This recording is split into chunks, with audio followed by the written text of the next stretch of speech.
Olá, sejam bem-vindos para mais um programa Culturando. Eu sou Rosa Familiar e você está na InforTV 106.3 FM.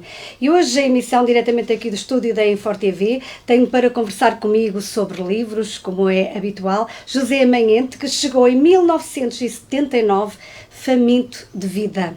Recebeu o batismo católico, porém, à flor da pele tem tatuadas a poesia e também a rádio. Hoje traz-nos este livro Poemas para um Dia Esplêndido, só o título já acusa aqui um pouco de curiosidade e nós vamos querer saber tudo sobre ele e não só, também sobre a literatura que já tem editada. Traz consigo um convidado e vou pedir para que ele o apresente. Olá, bem-vindo José, bem-vindo ao Culturando, novamente, porque não é a primeira vez que estás cá. Sim. E trazes um convidado. A última vez foi em 2018, boa noite, obrigado pelo convite, que nos satisfaz imenso. E o convidado que eu trouxe comigo é nem mais nem menos que o meu editor, o Vítor da Rocha, que faz o favor de ser meu amigo. Inicialmente era só o editor, antes de ser o editor, sempre foi o meu editor e nunca mudei, sou um homem de uma só fé. E o Vítor, além de ser um excelente escritor, é professor de profissão, já poderia estar reformado. Já podia, não é? Já poderia estar reformado e a escrever livros, que é aquilo, e estaria feliz a escrever os seus livros, acho que sim. E é uma pessoa com quem eu conto imenso, tem-me ajudado imenso. A questão aqui de 10 anos depois de publicar poesia foi um desafio que eu acabei por lhe propor e pronto, e aqui estamos, não é, Vítor? É isso. Bem-vindo, Vítor. Obrigado. Mais uma vez também aqui ao Culturando. Estar aqui também com mais um elemento que faz parte da Mosaico de Palavras é sempre muito gratificante. Como é que está a Mosaico? É sempre gratificante. A Mosaico, portanto, está bem, está até talvez demasiado bem, portanto, ou seja, está-nos a exigir muito, portanto, a nós, as pessoas, os colaboradores, as pessoas que colaboram com a editora, portanto, está-nos a exigir muito, porque realmente alcançou um ritmo quase de cruzeiro, digamos, e portanto temos imensos livros constantemente a sair, propostas de livros às quais até muitas vezes não por lermos e até por também não por acharmos que o livro não tem qualidade, mas muitas vezes por falta de tempo, portanto há alguma falha às vezes na resposta, precisamente por isso, portanto tem tido uma boa procura. Eu acho que tem muito a ver com a forma como nós nos situamos no mundo da edição, portanto nós, digamos, pautamos ou tentamos pautar-nos, falhas sempre temos, claro, sempre haverá sempre algumas falhas, ninguém é perfeito, embora tentemos ser, mas ninguém é, mas, portanto, há esta necessidade de tentarmos fazer um bom livro sempre, ou seja, seguir o processo todo de produção de livro com extremo cuidado, a começar pela apreciação do texto e depois pela revisão do texto, pelo tratamento, pela paginação, portanto, pela elaboração das capas também, que a capa também é sempre uma porta de entrada no livro muito importante. Portanto, todo esse processo, no fundo, acaba por ser reconhecido, digamos, a qualidade dos livros que vamos publicando, tanto a nível do conteúdo e da qualidade literária, como também do próprio objeto do livro também que fazemos, e o tratamento também do texto, que saliento sempre. Portanto, isto foi-nos dando, digamos, alguma credibilidade no mercado, junto dos autores, e depois a maior parte dos autores chegam até nós através da publicidade, boca a boca, passa a expressão, não é? Passa a palavra, exatamente, portanto, em que os autores se sentem bem, sentem que foram bem tratados, sentem que a produção foi bem feita, portanto, e depois dão, digamos, dizem a outros autores, portanto, que fazem referência, no fundo, à nossa editora. E por isso é que realmente estamos numa fase, há alguns anos já esta parte, mas constantemente a aumentar e já temos dificuldade em seguir este ritmo louco que o próprio sucesso da editora nos tem vindo a colocar. O que é muito bom. Um beijinho também para a Elvira, que a Elvira também trabalha arduamente para esta editora. Ela é a alma verdadeiramente da editora. Portanto, eu funciono mais na retaguarda, ela é a alma e a cara da editora. E pronto, eu depois trabalho muito neste aspecto mais técnico ou literário das obras. E depois vamos daqui a pouco também falar um pouquinho mais também sobre o José Amanhente e como é que recebeu este autor a Mosaico de Palavras. José, faminto de vida, mas também faminto de poesia e rádio. Quando é que nasce o gosto que é pela poesia e que passagem foi essa pela rádio? Porque estar aqui na rádio, alguém que tem um bichinho lá dentro, é sempre bom. A poesia nasceu primeiro, obviamente. A rádio veio no decurso da minha frequência e conclusão do ensino superior, portanto, na Universidade do Porto, em Ciências da Comunicação, em que tínhamos cadeira de rádio, cadeira de TV, e depois Paralelamente, surgiu na altura a possibilidade de se fazer um programa ali ao lado, não sei se posso dizer o nome, já está extinto, é Rádio Manobras, 91.9, e na altura participei em 2 programas de rádio, a Variação Poética, lá está, em que fazia exteriores, reportagem, e depois a Minoria Absoluta, que era um programa já mais eclético. E esse bichinho não continua? Continua. Vir à rádio é sempre, para mim, é sempre voltar a fazer rádio, voltar a trabalhar. Nunca mais surgiu nenhum convite. Eu também, é verdade, também não me ofereço, não é? Se surgir o convite, ótimo. Se não surgir, mas também adoro. É uma boa voz para a rádio. Não é, Vítor? É uma boa voz para a rádio e uma boa mão para a escrita.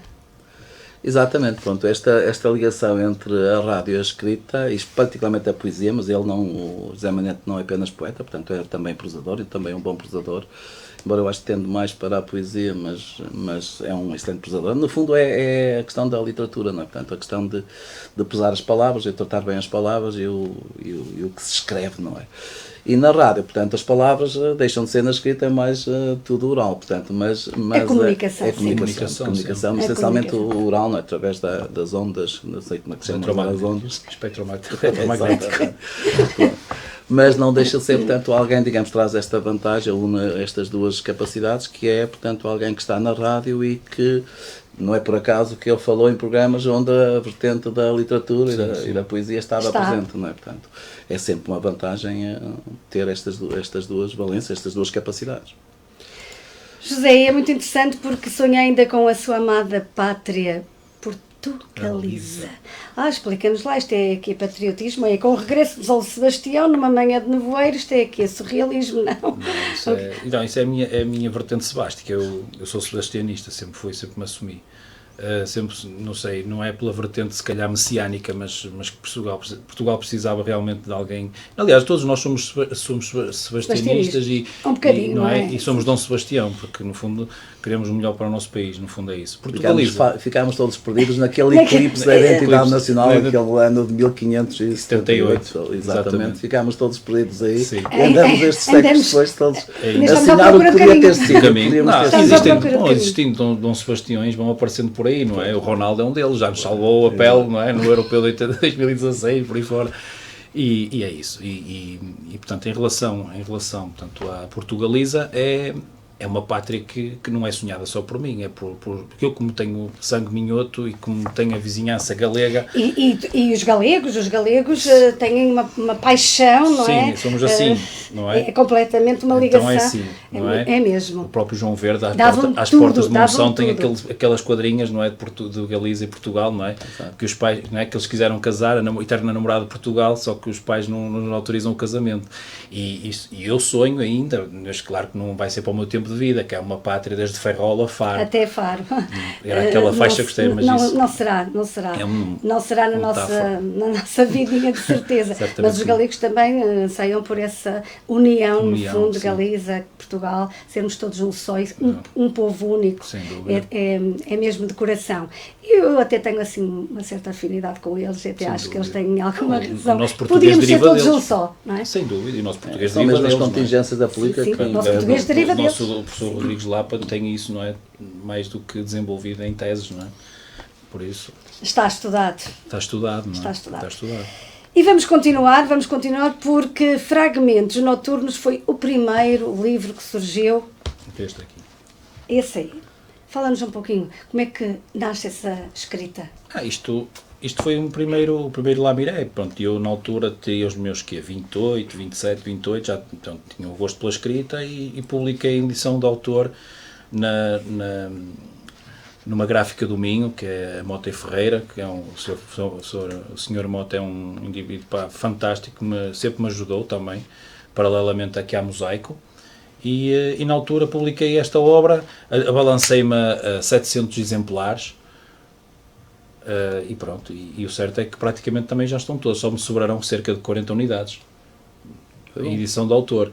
Na altura também, pronto, era um preço simbólico, as pessoas, amigos e familiares iam ficando, pronto, e oferecendo a outros, e acabou por se tornar um pouco viral, e é isto. Podemos ouvir um poema? É um curto, para não ocupar muito tempo lá em casa, então é: margem, Boia ali um bote vazio, num chape-chape de abandono e tempo suspenso. À margem do rio, é a resoluta vacuidade que avassala o barqueiro ausente. Margem, preconizando a nostalgia, uma saudade subjacente de quem olha para a foz e bebe no Atlântico a manhã vaporosa, feita à custa dos remos. E tudo começa com esse livro, mas a poesia, a escrita, o gosto já vem muito de trás. Sim, podemos dizer que já vem quase da infância, do gosto de ler, de leitura, não é? Existe alguém na família que tenha te transmitido esse prazer? Não. Curiosamente não. Estava aqui uma história engraçada. A pessoa que eu conheci e que me deixei ao longo do tempo contaminar positivamente foi Manuel António Pina. Porque ele era presença assídua no meu prédio, que ele ia visitar um colega de profissão, já falecido, Fernando Mendes Martins, que era da área do desporto do JN, e ele, na altura, eu abria a porta àquele senhor, muitas vezes eu brincava quando chovia, punha-me dentro do prédio, brincar com outros amigos, e abria a porta àquele senhor. Um dia mais tarde, aos 15 anos, vinha descobri-lo na Feira do Livro, e ele... E a descobrir que era E vinha descobrir que aquele senhor era autor. E eu assim, foi fantástico, e foi assim, foi quase por assimilação e quase por contágio. Comecei a admirar aquele homem. São as influências que depois se tornam algo muito importante na nossa vida. Muito mesmo. E a escrita continua em 2011 com romance. Como é que há este salto da poesia para o romance? Aí já tem a ver um bocadinho com memórias familiares e com o reinício da exploração de caulinos a céu aberto na freguesia do meu coração, onde eu quero um dia depositar. Se um dia a paz vier a prestar, exato. Presta-se a duplo entendimento esse título. Isso foi na altura, pronto, porque realmente eles retomaram uma exploração de caulinos a céu aberto e no centro histórico da aldeia, da freguesia. E eu, pronto, eu sou de lá, tenho lá a minha família do lado paterno, e faleceu-me lá um familiar meu às balas da GNR, em 89. Quando reiniciaram os trabalhos de exploração, eu decidi, como um grito de revolta, escrever a minha posição relativamente ao reinício dessa exploração de caulinos. E é uma história que passa praticamente as minhas memórias de infância, né, à beira do Cava, na ida ao Cava, na ida portanto, à festa no dia 6, 7 e 8 de setembro. Pronto, é a minha família, é uma homenagem que eu faço também a familiares que também participam, já cá não estão, um deles é o meu tio Artur, que já faleceu, e que estiveram também na contenda, mesmo física, não é? Envolveram-se fisicamente com a GNR. Na altura. E voltar a escrever romance está em meu horizonte, não sei, o futuro a Deus pertence. Eu já escrevi alguns contos, já escrevi esse romance, tenho já, digamos assim, um proto-romance escrito, mas para já não adianta. Não sei se irei publicar, não sei se é matéria editável, logo veremos.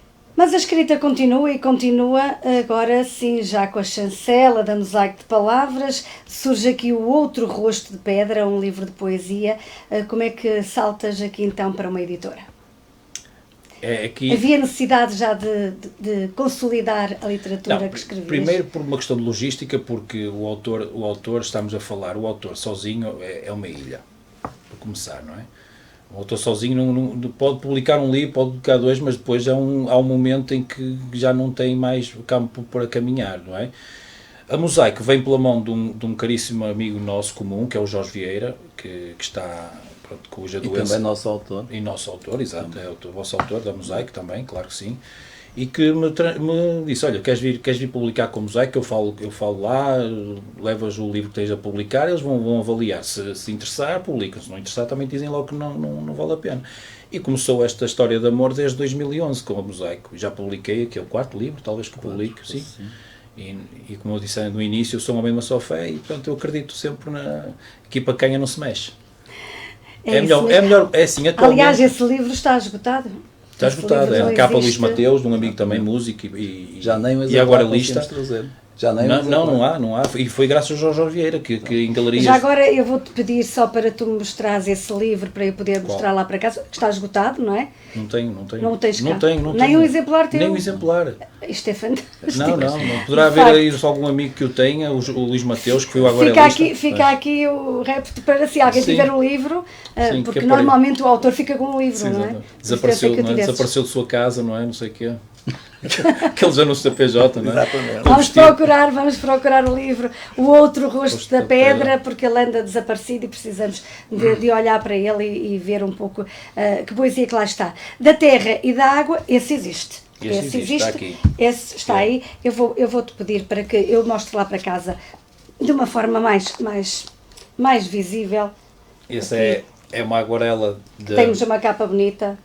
Sim, que é... Sim. É uma aguarela em prosa... prosa... O motivo é a ponte sobre o Cávado, portanto começa em Barcelos, que é a cidade do meu coração. Claro que eu nasci no Porto, mas Barcelos para mim é para mim o ex-libris, digamos assim, da vida.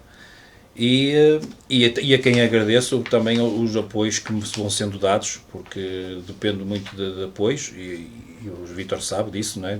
Também vive na questão, na área mais de editorial, e se não são apoios de autarquias, não são apoios de empresas, também se torna difícil, e realmente, pronto. E este livro surge nessa bola de altura, em 2011, com uma capa de Maria André, uma aguarela.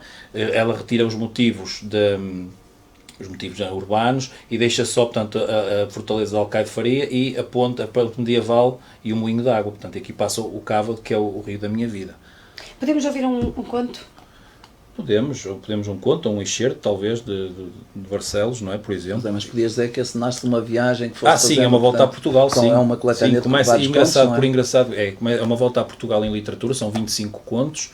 Começa em Barcelos e vai justamente acabar em Barcelinhos, no outro lado da ponte. Mas começa em Barcelos. Passas por muitas localidades, norte a sul, interior, Ou seja, é como se andássemos mesmo a fazer a volta a Portugal à descoberta da literatura e das características que tem cada terra, é isso? Também, e as pessoas. Culturas. Porque há pessoas lá dentro, não é? As cidades só valem o que valem, mas com pessoas lá dentro, não é? E é isso. E é engraçado porque nós, a propósito disto das terras, eu e o Vítor, nós fomos fazer apresentações do livro, não é? Na altura, lembras-te? Foi um périplo interessante. Eu não vou aqui dizer nomes, mas pronto, foi interessante em Barcelos, embora com pouca afluência, uma noite chuvosa. Em Vila Flor também patrocinou, também foi interessante. E depois tivemos uma situação, foi de uma biblioteca, de uma apresentação em que estava uma sala bem composta e o Vítor começa a falar e tal, começam a levantar-se, umas 30 pessoas, não? 15 pessoas começaram a ir embora. Depois passou a palavra para mim, outras tantas foram embora, só ficou lá ao fundo uma pessoa.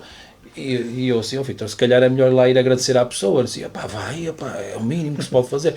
E eu levantei-me na minha boa ingenuidade, não é? Na altura, em 2011, olha, eu quero muito agradecer, o senhor foi de uma fidelidade quase canina, esteve aqui até ao fim a ouvir-nos. Ele disse, amigo, desculpa, eu queria ficar, eu não queria ter ficado, só que roubaram umas canadianas. E pronto. Não, mas, de facto... Eu fiz tempo ali fora, eu fiz real. Eu fiz profundo que temos. Mas está aí um grande mote para escrever, José. Eu não queria ter ficado, porque subtraíram as canadianas, pronto. Vamos ouvir o excerto, então. Sim, também um conto curto, por exemplo, não é? Podemos pegar aqui num conto. E depois podemos explorar um bocadinho mais até que temáticas é que existem nesses contos. Para aguçar aqui a curiosidade de quem nos ouve. Ora, o título é Mulțumesc, isto é obrigado em romeno, e diz assim: Domingo à tarde. Com sol em declínio a noroeste e algum vento vindo do norte. Quinta das Freiras em Rio Tinto, Gondomar. Um parque arbóreo, cingido por um muro de pedras graníticas, renta a linha ferroviária. Sentados num banco de cimento, junto ao lago, onde meia dúzia de parrecos esgueiriços se iam espenujando sobre a água, um casal e seus 2 filhos lambiam despreocupadamente os seus gelados de pauzinho prestes a derreter. Uma ciganita passara-lhes pela frente na direção do fontanário que esguichava a água em seu sentido vertical. Fitava-os com um olhar de cão abandonado. Bebeu umas goladas de água, não parando porém de olhar para a família que se deliciava com um mimo tão fresco.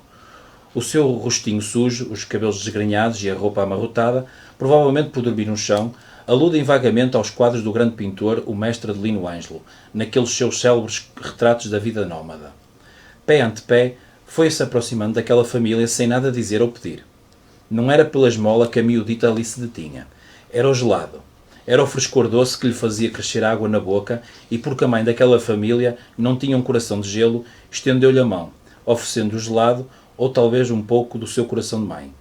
Mulțumesc, agradeceu a ciganita em língua romena, e abalou em corrida saltitante pelo parque abaixo, indo-se juntar às irmãs, anunciando imediatamente a boa nova. As pequenitas, uma delas ainda de coeiros, cercavam-na, pedindo-lhe uma lambidela. Sem hesitar, partilhou o gelado, ou o que dele sobrou, pois, entre a imensa prole, nunca houve quaisquer indícios de egoísmo ou de pruridos pelas várias salivas misturadas. Entretanto, o casal e os 2 filhos tinham já saído pelo portão lateral. Ou seja, aqui também um bocadinho de características muito especiais. Especiais, sim. Muito especiais. Sem dúvida. Que temáticas é que temos no livro, nesse livro? Não, aqui temos várias temáticas, inclusive há um conto que o Vítor gosta muito, que é uma viagem entre avô e neto a um alfarrabista, um filatelista, que eles, o neto e o avô encontraram no campo, no Alentejo, em Melides, uma moeda, que pelos vistos era do tempo da Guerra Civil, não é? Exatamente. E a partir daí toda aquela história entre liberais e miguelistas. Entre liberais e miguelistas, exatamente. Não é? Entre corcundas e malhados, e como eram assim, como se auto-apelidavam entre eles, não é? Ou se chamavam, insultavam-se uns aos outros. E o conto é um conto até extenso em 2 partes. E o Vítor muitas vezes disse, isto dava um belo filme, isto dava um belo romance, devias desenvolver essa história. Exatamente. Da moeda.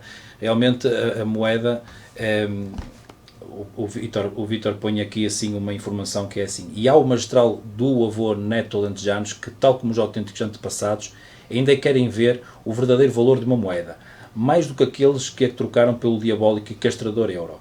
Poderá haver prova maior de que o que vem lá de fora foi sempre o que nos cerceou as pernas? Nem a pimenta da Índia, nem o euro dos teutónicos alguma vez fizeram bem a um país que é tanto de água como de terra. E aí vem o título do livro, não é? É isso. Vou-te pedir que chegues para a frentinha, senão desculpa. daqui um bocadinho sais de cena, não é verdade? É e desapareces daqui. Vítor, como é que tu podes falar deste autor quando ele chega com este outro rosto da pedra e de repente da terra e da água, que pelos vistos tem conteúdo que é bastante Primeiro posso logo começar a ver que ele tem jeito para os títulos. Tem muito jeito, muito jeito. Estes títulos estão todos ali. Mesmo aquele primeiro do romance, portanto, aquele que ele referiu, se a paz vier a prestar. Eu inicialmente lia prestar do verbo prestar, não é? Portanto, depois tive que lhe perguntar mesmo, mas o que é isto? Portanto, e realmente presta-se pelo menos a 2 significados, a 2 sentidos, não é? E os títulos, serviços mínimos, este Poemas para um Dia Esplêndido também, portanto, desde logo tem este jeito. E depois ele alia uma série de... Aliás, eu escrevo isso mesmo na sinopse deste último livro, portanto. Ele alia, digamos, temáticas e sentimentos e formas de pensar, portanto, desde a ironia, desde alguma acutilância até depois... E umas chamadas de atenção. Chamadas de atenção, muita crítica social também, e depois também o amor, o sentimento, portanto, tudo isto aliado na mesma pessoa e na mesma literatura, às vezes até no mesmo livro, certamente, às vezes quase no mesmo poema, no mesmo texto. Portanto, e acho que é muito daí, portanto, além também de ter o dom da escrita, portanto, e saber o que faz e como faz, não? Mas tem muito a ver com isto, portanto, com as características dele enquanto autor, enquanto criador literário, juntando aqui uma série de ingredientes de que a mim me fascinam, portanto. E esta ideia de o desafiar para explorar, até partir para o romance, é porque de facto ele também pode ser um grande Eu romancista. acho que ele pode, eu tive sempre essa ideia e continuo a ter, portanto, embora eu saiba que a vida é difícil, pronto, e depois muitas vezes falta tempo, outras condições de vida, mas pelo menos o romance em termos de grande público é um tipo de livro que pode ter mais mercado, ou seja, nem sempre tem, e há muitos romances que também não são fracassos comerciais, mas há uma maior possibilidade. O romance ainda é aquele tipo de livro que a maior parte das pessoas, o grande público, nas feiras do livro, portanto, ainda vai procurando. É o romance, e portanto, desde aí também gera uma vantagem. E depois eu acho que ele tem realmente... eu o vejo como uma grande costela de prosador, de romancista, portanto... Fica aqui o desafio, José, porque de facto quem agora, escreve... também é verdade que escrever um romance, e pronto, não quero ofender os poetas, mas escrever um romance exige mais tempo, mais dedicação, requer trabalho. Preparação para a maratona, não é? Para uma maratona, exatamente, não é? portanto, e muitas vezes é por isso que surgem muitos mais nós na editora vivemos também com isso, portanto, surgem muito mais propostas de obras poéticas para publicar do que romances, e grandes romances de envergadura, portanto, são mais raros, justamente por isso. Não é que as pessoas não saibam, mas é preciso o tempo e a dedicação, portanto, porque é um romance de centenas de páginas com dezenas de personagens, portanto, encadear toda a narrativa e todas as características das personagens, portanto, exige muito tempo. E é por isso que, pronto, acaba por ser mais difícil, não é que não se saiba, é mais difícil, demora mais tempo, demora mais, exige mais dedicação do que, pronto, um livro de poesia, por exemplo, ou outro tipo de literatura, provavelmente. Basta ver o Postigo Cerrado, para mim é a obra maior do Vítor. Ele escreveu vários, alguns, não é? A Minadora, etc. Mas o Postigo Cerrado, para mim... Que não é o maior, não é? Que não é o maior, mas para mim... Mas em termos da intenção que está subjacente ao livro, também é o livro que eu mais gosto. E é do meio rural, e é do meio rural, só por isso, não é? Pois a intenção. Não é? José, continuando aqui, porque ainda não terminamos com estes livros todos, Serviços Mínimos, adorei. Adorei este título, Serviços Mínimos. Também é poesia.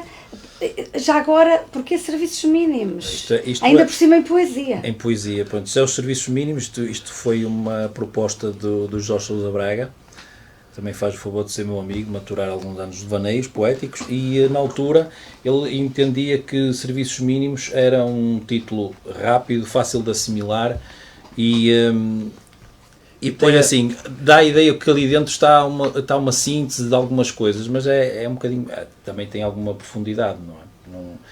Mas também tem este lado de brincar com as coisas, portanto, esta ironia acima de tudo, de até porque esse livro é um livro de poesia.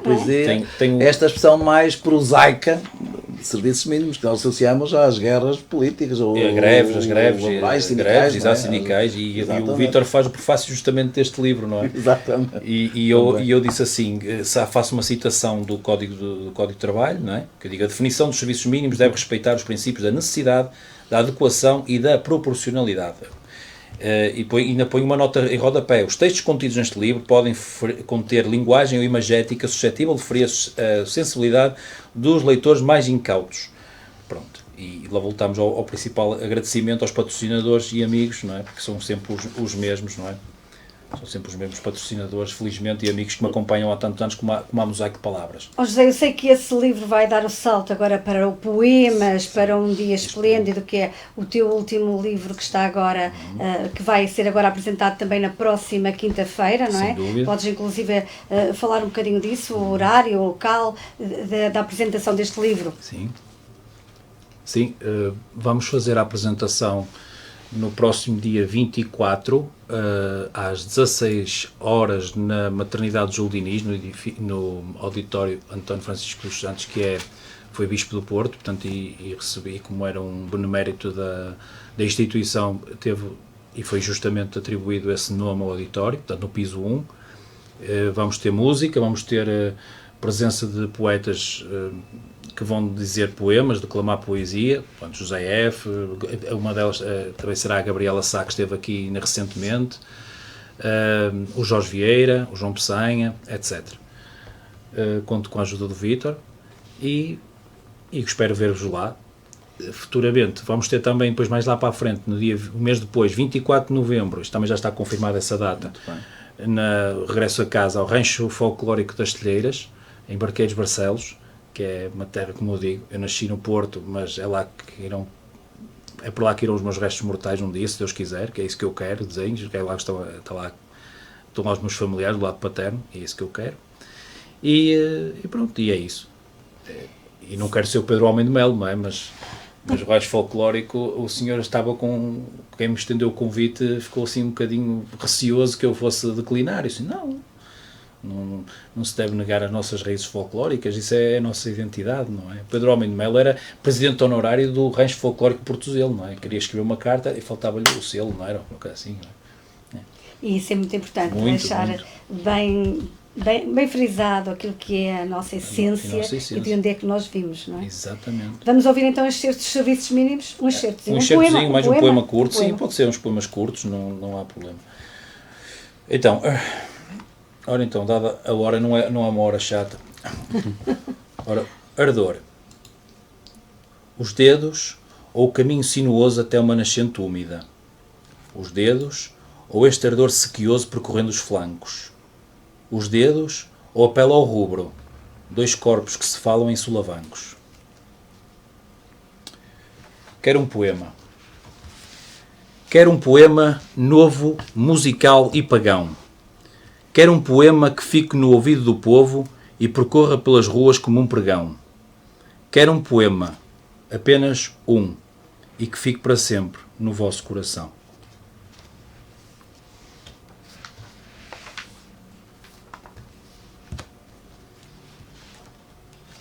Vamos À ter varanda outro? da noite, sim. À varanda da noite. A refração do silêncio interrompido, e daí onde permaneces ouves tudo, escombros inclusive. E os pelos da minha barba serão para ti estridentes enquanto crescem? Daí onde esvaeces, talvez ínsona à varanda da noite, nesse lado obscuro da cidade, o teu olhar não me alcança, ainda que prevendo a epifania da minha sombra. E transitando agora destes serviços mínimos para o novo livro Poemas para um Dia Esplêndido, o Colheita, que vai transitar para ali e já vão perceber porquê. Colheita. Virá o tempo de florires e eu esperarei. Virá o tempo de frutificares e eu esperarei. Que a tua raiz, porém, não se inquiete. Eu hei de cheirar uma a uma as pétalas desse amor perfeito. Colher o fruto maduro quando o ventre do verão estiver a preceito. É isso, José. Estamos aqui com a transição entre um livro e o outro, os serviços mínimos agora para este Poemas para um Dia Esplêndido. 10 anos. 10 anos que distam este livro para esse, exato. Porquê a espera de 10 anos? Porquê é que durante estes 10 anos não houve escrita de José? Por vários motivos. Uns são socialmente aceitos, que é o caso da pandemia, não é? Que nos fez. Que não foi tempo de produção. Eu não deixei de escrever, que não publiquei. Entendia que não era publicável. E eu recentemente, há coisa de um ano, mudei-me para a freguesia de Seta em Paredes. E nessas mudanças encontrei um caderno pejado de poemas, ou protopoemas, seriam protopoemas. E eu andava, pronto, naquela de publico, não publico. O Jorge Sousa Braga, que agora está reformado, passava por mim todos os dias e dizia assim, pá, publica, pá, quando é que publica e tal. E eu disse assim, ó Jorge, vamos ser honestos. Tu dás um espirro e a Síria Albim publica-te, a Porto Editora publica-te. E eu, para publicar um livro, vamos ser honestos, eu estou no âmbito mais do distrital, nos campeonatos distritais. Tu estás na primeira divisão, estás lá em cima, e eu estou nos campeonatos distritais. Eu, para obter, tenho que procurar apoios para produzir, não, para editar. A editora realmente é a melhor editora. Eu estou na melhor editora de Portugal, é verdade. Desculpa, não estás a ouvir nada. Eu estou na melhor editora de Portugal. Porquê? Porque para já não me exige nenhuma estratégia resultadista de vendas. Isso para mim é ótimo. Não há pressão, não há aquela pressão. Temos que vender. Vamos vendendo, não é? Vamos vendendo. Isso é bom. E depois, assim, se eles têm dificuldade em vender, eu também tenho dificuldade em vender. Então, qual é a solução? É apoio de autarquias, apoio de empresas. E eu, felizmente, até à data tive sempre bons amigos. E pronto, e disse ao Jorge isso. Jorge, eu gostava imenso de publicar, mas... E quando encontrei esse caderno de poemas, estive a ver o que era matéria editável, estive a dar uma volta a eles, estive depois a publicar outros. A mudança para ser também é inspirador, porque aquilo é um meio rural, não é? Tem levadas, tem percursos de água, tem cursos de água e tem um parque urbano fantástico. E eu, pronto, são terras do telhado e eu então decidi publicar mais, pronto. E aqui também um agradecimento para quem realmente ajuda a que os escritores mais pequeninos ajudem a publicar. Exatamente. Tem um papel muito fundamental. Portanto, as edições, mesmo que sejam com pequenas tiragens, têm sempre custos de centenas ou milhares de euros, portanto, e nem sempre é fácil a recuperação já desse investimento, já nem sempre é fácil. Portanto, havendo realmente, é uma forma que eu acho que, digamos, para empresas comerciais, portanto, acaba por não ser valores, e ainda por cima se forem 4, 5, 6 promotores, portanto, acabam por... Torna-se fácil. Acaba mais fácil. pronto, e cumprem um papel social importante, digamos que... São mecenas. São mecenas. São Portanto, mecenas, sempre ao longo da história, os mecenas sempre desempenharam um papel importante. Eu acho que muitas das grandes obras de arte, nomeadamente pintura, e provavelmente não só, não teriam nascido se não tivesse havido mecenas. Portanto, os mecenas, que no fundo um mecenas é alguém que tem uma atividade económica que lhe dá lucros, não é? E que se permite, portanto, dar apoios, uma parte desses lucros, atribuí-los para apoiar artistas. Foi sempre assim na história, portanto, e foi assim que muitas das grandes obras se fizeram. E começa a existir mais pelos escritores. Para os escritores também, digamos, no passado foi muito mais para os pintores, como sabemos, e escultores. Acho que atualmente também a literatura também já começa a precisar também dessa ajuda, não é? Eu ia desafiar o Vítor a ler a sinopse deste livro, porque foi ele próprio que a escreveu, não é? E para começarmos a explorar aqui um bocadinho que transição é esta, e depois o José explicará melhor que transição é esta entre os serviços mínimos e este Poemas para um Dia Esplêndido. Eu devo dizer que gosto imenso de escrever sinopses. A sinopse, portanto, para o leitor comum, portanto, é o textinho que normalmente surge na contracapa, não é? E, portanto, que é uma espécie de porta. A porta, claro, o que abre é a capa, mas se todos fazemos este gesto, não é? Olhamos para a capa, toda a gente faz. E logo o gesto imediato é virar para a contracapa e ver, e depois vamos para as abas também, pronto, também. Sim. Mas a primeira... Depois de abrir a porta, portanto, é depois ali o átrio inicial, a primeira impressão é a sinopse. Portanto, é muito importante escrever uma boa sinopse.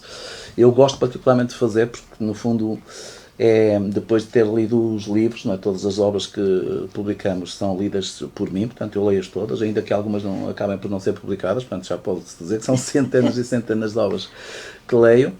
E é uma forma de depois condensar tudo aquilo que li, que não é fácil, mas pronto, desenvolvi um certo jeito, também tem a ver muito com a minha prática, com a minha veia também de escritor, também adoro a escrita, portanto escrever é algo também que me fascina imenso, não é? E portanto acabei por desenvolver esta prática, esta capacidade de condensar centenas de páginas ali num pequeno textinho de 10, 15 linhas, de 2 ou 3 parágrafos. A virar frangos, sem os deixar queimar. É um pouco isso. Pronto. Muita experiência. E, portanto, tento mesmo que a sinopse seja um texto bonito, que esteja acessível, que seja acessível à maior parte do leitor comum, não é? E que também o desperte um pouco para a leitura, que haja ali qualquer coisa também até de literário, sem ser um literário elitista, mas um literário assim, uma expressão bonita, expressões que embelezem o livro, portanto, e que despertem a curiosidade do autor depois para o livro. Né? No fundo, é esse o papel, aliás, da sinopse, é mesmo esse. Não é?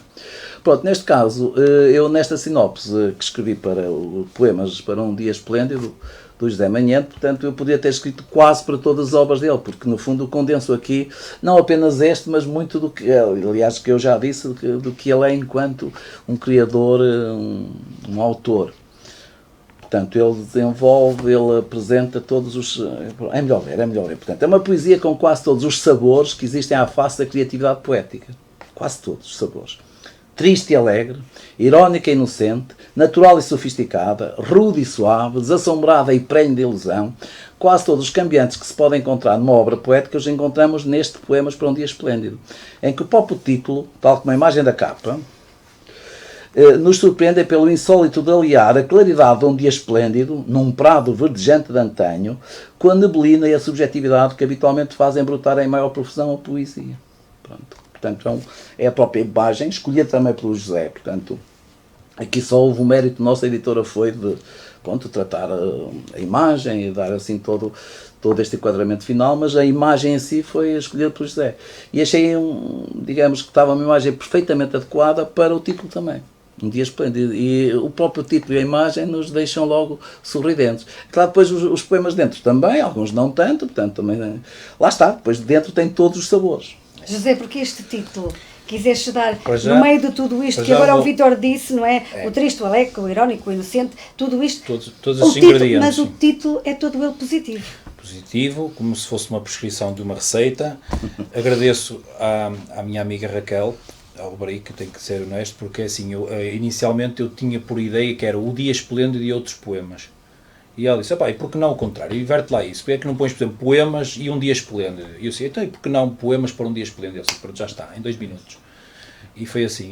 E em relação à capa, pronto, é uma reedição, portanto, uma imagem de um quadro das Rebuscadoras, de Jules Breton, portanto, um naturalista, já é do século do início do século XIX, portanto não tem nada a ver com os direitos de autor, portanto já é público, é de domínio público, é no domínio público, pode-se utilizar, e fala justamente disso, o que é rebuscar após as colheitas, nesse quadro, não é, estão à procura de batatas, não é, o rebuscar, e é isso que nós estamos a fazer em literatura, não é, desde o início da idade da escrita andamos a repetir-nos uns aos outros, não é, ou por assimilação, ou por contágio, ou por... e depois há aquela questão que tem a ver diretamente com a originalidade. A busca da originalidade é a coisa mais difícil nos tempos crepusculares que nós estamos a viver, em termos civilizacionais, porque hoje em dia já havia uma crise de leitura, não é? E agora com o digital as pessoas têm tendência a ignorar. Já mal liam livros nas revistas e jornais, não é? E é isso. Não é por acaso que os jornais também vivem uma crise de sobrevivência. Claro. E as editoras igual, pronto. E o livro em si, em geral, aliás, não é o livro, é todo o ato de ler. Sem dúvida. Em papel, uma crise de E leitura. é muito importante falar da leitura, até porque o nosso governo, assim, o nosso Ministro da Educação quer colocar esta gente toda a ler, não é? Por isso precisamos de falar de leitura cada vez mais e pegar nos livros e ler livros e haver mesmo aquela necessidade de ler, não é? Que hoje em dia nós sabemos que muita gente não lê com muita frequência devido à sua vida agitada e também devido às redes sociais, que apesar de ser leitura, não é? Nós também estamos a ler quando estamos mas o formato de papel acho que é... Não, e o que se lê também. E o que se lê. Portanto, nas redes sociais são pequenas frasezinhas, às vezes só se começa pelo princípio, já nem se tem paciência para, se o texto na rede social for muito extenso, já não se lê tudo. Portanto, digamos, ler um livro e até ler um jornal e grandes artigos. Eu lembro-me de ser um leitor muito fiel a semanários. O jornal, por exemplo, que é um semanário. Nós agora não temos jornal. O Expresso, portanto, as minhas sextas à tarde ou sábados de manhã, portanto, eram dedicados à leitura dos grandes semanários. Quer dizer, ler aqueles artigos era ler pequenas obras de arte. Tinha que fossem as crónicas, pensamento, fossem as crónicas, livro de análises críticas da sociedade, qualquer coisa. Eu vou hoje a um café, eu já tenho vergonha de quase pegar num jornal, porque já ninguém está a ler o jornal, simplesmente está toda a gente com o telemóvel. E ainda se estivessem a ler o jornal e os mesmos artigos, não seria mal, portanto, sendo que o ato de ler no telemóvel é menos cómodo para mim do que ler numa folha grande ali à nossa frente, pronto. Mas não, portanto, de facto não se lê a mesma coisa, pronto. Não se lê a mesma coisa, nem a mesma quantidade, nem acima de tudo a qualidade dos conteúdos que se liam. Pronto. José, como é que as pessoas podem ter este livro? Eu sei que ele vai ser apresentado na próxima quinta-feira, mas quem não puder, mas quer muito ler este livro, quer muito tê-lo, como é que faz? Bem, isto é através da Mosaico de Palavras, basta entrar em contato com o Mosaico de Palavras, também nas plataformas digitais, não é? Na UC, do na UC, por exemplo, que é um dos sites, sim, uma das plataformas mais conhecidas para a aquisição de livros, através da internet, portanto está também o livro à disposição do... Sim. E o preço é um preço módico de 10 euritos. Não é, estamos a falar de é um livro de aquisição fácil, não é caro. E o Vítor teve o cuidado de mandar isto para a Polónia, não é? Que para desonerar o preço do livro, pronto, no fundo. Estamos a trabalhar uma das gráficas, nós mantemos a fidelidade à gráfica como trabalhamos aqui, embora temos vindo a enviar mais trabalhos para uma gráfica da Polónia, porque os custos são menores. Pronto, e consegue-se um trabalho mais económico. Exatamente. E o teu amigo de Ponta Delegada também disse, faz bem, Vítor, o dinheiro é pouco, tem que poupar. Pois, é preciso, nós temos que arranjar manda para a Polónia, mais barato. Estamos em Portugal, não é? Tem que ser mais barato, manda para a Polónia. E como estamos em Portugal, temos que arranjar recursos em todo lado. E o importante é que os livros existam. A forma como foi, olha, é melhor possível. José, ainda temos tempo aqui para falar um bocadinho da nota de autor, porque achei muito interessante, não é? E estávamos em off e falei-te mesmo isso, quando falas aqui, eu não vou ler isto tudo, mas quando dizes que restando-nos apenas os últimos raios solares da grande genialidade, como se chegássemos tardiamente à praia no final de dia em agosto ou setembro, havendo por conseguinte muito pouco para aproveitar. Isto é o que acontece a quem escreve. Porque isso é assim, já pegando nessa citação que eu ponho aí do Martin Heidegger, não é? Exatamente. Que ele diz, não é? Nascemos demasiado tarde para os deuses, não é? E demasiado cedo para o ser. Claro, é uma dúvida precisávamos viver mais anos. Mais. Também não percamos, no entanto, a esperança. Em todo o caso, não é? É verdade, embora muito pouco para aproveitar, porque é essa sensação que me dá e que eu vou assistindo ao longo deste tempo. O Martin Heidegger, esta questão do chegar tardiamente à praia, realmente há pouco para aproveitar. O caso, só se for para um sunset, hoje em dia fala-se tanto nos janeiro, festas ao pôr do sol. Então afinal sempre há alguma coisinha para aproveitar, mas isso é, lá está, é uma centelha, não é? Uma faúlhazinha. 100 ou 200 anos, se calhar não haveria. Não havia sunset party, exato, não havia para beber um gin tonic ao fim do dia, não é? Por exemplo, não é?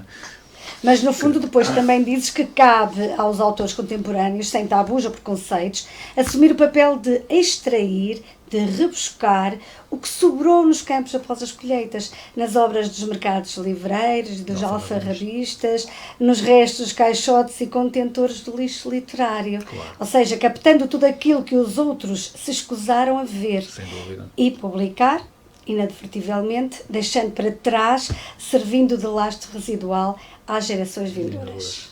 É isso. Isso é aquela, não é? Há sempre aquela caixinha coisinha de Pandora que só sobra, não é? O último dom que Afinal, sobra é a esperança. O sunset tem lá sempre qualquer coisa. Tem, mas que não seja, nem que seja na borda do Cábado, como eu sempre digo, lá junto ao Rio Cábado, onde eu vou a banhos e me delicio lá na Pro River, num amigo meu, o Elmir Penetra, a quem dedico também um poema, e que ele vive do negócio sazonal e lá beber um gin tónico ao fim do dia, beber o pôr do sol ali no litoral de Esposende é qualquer coisa fantástica, eu aconselho a quem puder. Inspirador para escrever. Inspirador, aliás, o próprio Eugênio de Andrade tem um poema dedicado à Parca do Lago. Sim, é o Poeta da Luz. Exatamente, é isso. É isso. É isso. Podemos ouvir, podemos ouvir um excerto deste novo livro que ainda não ouvimos nada. Quer dizer, já ouvimos aqui uma transição da colheita à colheita, não é? A colheita e depois há o pós-colheita, não é? E é isso. E portanto, eu falo aqui eu não queria ser spoiler, não quero, porque depois tenho um dia 24 para podermos, se calhar, dissecar um bocadinho mais, nem quero estragar o trabalho que a Paula Vinhais vai ter, que vai-me apresentar o livro, e o Manuel Bastos vai tocar. Já que esteve, não foi? Sim, já que esteve. Manuel Bastos também vai dar o Lamiré. Portanto, eu vou tocar só assim, breves pinceladas nisto, para não estragar. Então, assim, vou dedicar este poema, agradeço, que é A Gerbeira, a questão da musa inspiradora, e é dedicado a uma pessoa, pronto, que me diz muito, que diz assim: agora que a noite regressa para me lembrar da longa espera, agora que todo o ruído cessa, em tuas mãos repousa uma tímida gerbeira. Agora, esta perfumada promessa que me cabe cumprir em flor. Muito obrigada. Isto é uma gerbeira, foi oferecida pela florista Arco-Íris em Sete. Obrigada também à florista, obrigada José. É isso. É de facto isto. A poesia traz também um pouco desta inspiração que nós vamos repescar e buscar aquele tal resquício que existe no tal sunset que muita gente não vê, não observa. E um escritor tem sempre esse cuidado de observar. Claro que sim, claro que sim. É a caixa de Pandora, não é? Depois de libertados todos exatamente, resta a esperança, não é? Mas aparecem as flores e aparecem o cromático, os perfumes. Os pequenos, obrigada por este momento. E, de facto, ainda não terminamos aqui de tirar tudo deste bocadinho, porque o dia esplêndido começa, no entanto, agora, ao nascer do sol e ao virar de cada página. Então, lá para casa, até porque aquela câmara é tua, como é que as pessoas, o que é que tu queres dizer às pessoas, para que elas te queiram muito ter esse livro? É assim, eu para já, isto vive-se muito, como eu digo, de apoios, não é um caminho fácil, eu retomo este caminho ao cabo de uma década. Estou muito feliz, é uma realização, porque venho recuperando temas antigos para este e lá está, no pós-colheita eu estou aqui, e graças também à Mosaico de Palavras. Apetecia-me dizer que esta... Assim, ninguém é bom juiz em causa própria. O que eu acho é que este livro sai, ou é feito através de uma procura constante. Foram 10 anos de maturação, foram 10 anos em que, lá está, teve a pandemia pelo meio, isto não foi bom, não foi agradável para ninguém, creio eu, e depois de ter me reencontrado com a escrita, é isto que eu tenho para me dar, a minha honestidade, a minha transparência está aqui paginada, não é? Toda ela, as minhas vivências, as pessoas que me conhecem e que me ajudam diariamente, e que sem elas eu seria uma ilha perdida no mar, portanto, e é isso. E pronto, não sei. Vítor, vale mesmo a pena ter este livro, vale mesmo a pena conhecer este escritor. Lá para casa também, o que é que tem para as dizer? Para que as pessoas apareçam também na quinta-feira e quem não puder aparecer, ter este livro. Porque a leitura é tudo. Um livro é um livro, portanto, nós acedermos a um livro já em si mesmo e lê-lo, portanto, já em si mesmo é um momento mágico da vida, portanto, eu já tive centenas, milhares de momentos mágicos com os livros que já fui lendo. Eu posso dizer que parte do que sou, do que penso, do que vivo, até da forma como sinto as coisas, foi muito influenciada pelos livros, portanto, por todos os livros. Fui sempre um maior leitor de prosas e de romance, pronto. Descobri a poesia um pouco mais tarde, até por esta função de editor, mas foi sempre muito mais de prosa. Mas seja prosa ou poesia, portanto, os livros marcam-nos, podem nos marcar profundamente, portanto, não é apenas só o autor que nós temos ali, temos muitas vezes, está lá o autor, mas estamos também nós, ou seja, nós revemos-nos, ou conseguimos rever-nos e ver que há mais pessoas que pensam como nós, que sentem, que sofrem como nós, ou que vivem também e vivem as mesmas alegrias também que nós, portanto, no fundo é um livro, portanto, é fazer parte da humanidade, nós integrarmos também uma certa forma nos integrarmos na humanidade também é através da porta dos livros, portanto, além de que um livro exerce este papel, qualquer que seja o livro, portanto, uns mais do que outros certamente, mas ainda assim, portanto, qualquer que seja até o livro mais humilde e mais simples, desenvolve-nos sempre a nossa capacidade mental, intelectual e capacidade de pensar, portanto, muito mais que qualquer outro da parafernália destes meios de comunicação todos que agora há, acessíveis a toda a gente, que tem o seu papel, mas não substitui o livro. Portanto, essa que é a falha da humanidade, ou do Ocidente, ou dos portugueses, ou de Portugal, ou seja, ou das pessoas em geral, é pensarem que as novas tecnologias, os telemóveis, os Facebooks e tudo isso, substituem o livro. Portanto, eles deviam coexistir, isso cumpre o seu papel importante, mas o livro enquanto ato, ou enquanto objeto que tem ali em palavras formas de sentir e que nos levam a pensar, até descobrimos outros mundos, e que todos sabemos que nós podemos viajar, conhecer o mundo todo. Agora já temos também a internet, que também já podemos fazer imagens. Mas antes a internet eram os livros. E mesmo a forma como nós acedemos através da imagem é sempre diferente da forma como nós acedemos através da escrita, portanto, através da leitura. E os livros são uma verdadeira viagem. É mesmo. Conseguimos viajar. E sendo que aí a viagem é só nossa, porque somos nós que construímos o que aquelas palavras nos dizem, nós construímos o mundo a partir daquelas palavras do livro que estamos a ler. E até depende do momento.